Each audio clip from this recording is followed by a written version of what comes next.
Hamann and Benson, a vision for your future.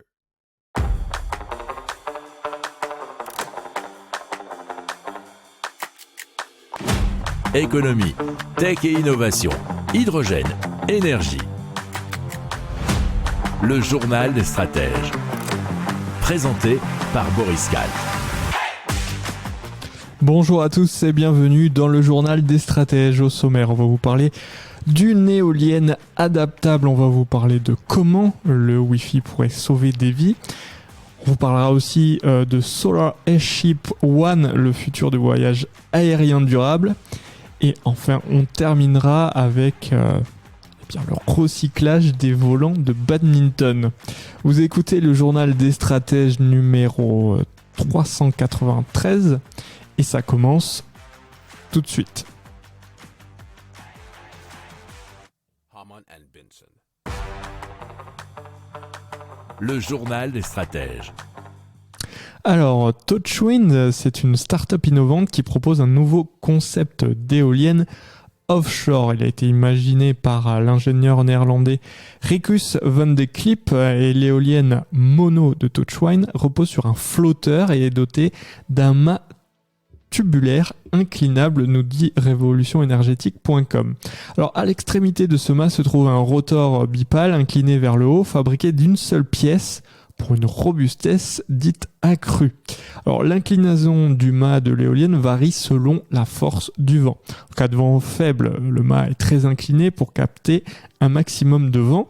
Et lorsque le vent est fort, le mât devient plus vertical, limitant ainsi le nombre de rotations du rotor. Alors, l'éolienne mono pourrait coûter 2 fois moins cher qu'une éolienne conventionnelle.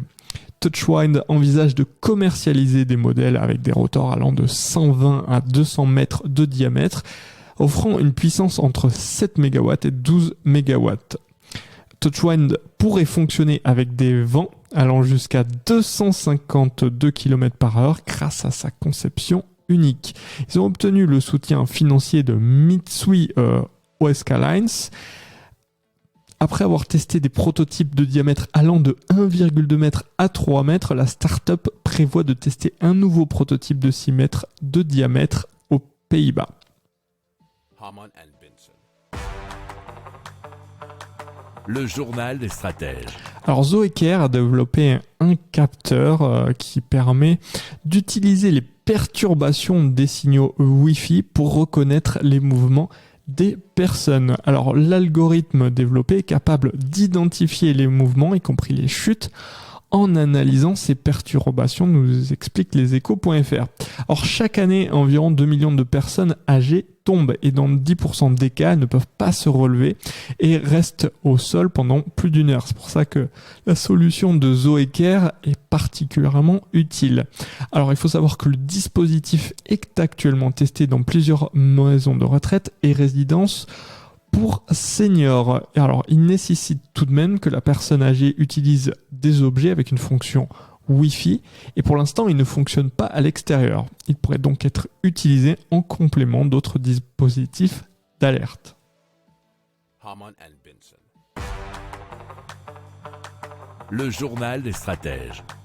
Alors Solar Airship One, c'est un dirigeable qui est entièrement électrique et alimenté principalement par une vaste installation de panneaux solaires, nous explique arielworld.fr. Alors l'objectif principal, c'est de réaliser un tour du monde aérien sans escale et sans carburant.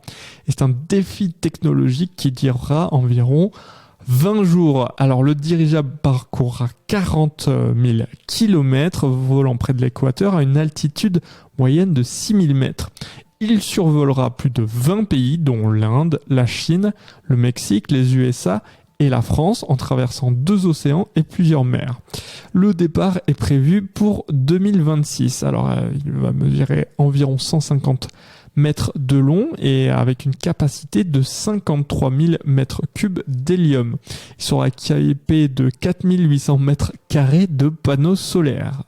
L'énergie solaire captée pendant la journée va donc alimenter directement la motorisation électrique du dirigeable. Quand il y aura de l'excédent d'électricité, elle sera stockée dans des pile à combustible produisant de l'hydrogène vert par électrolyse de l'eau.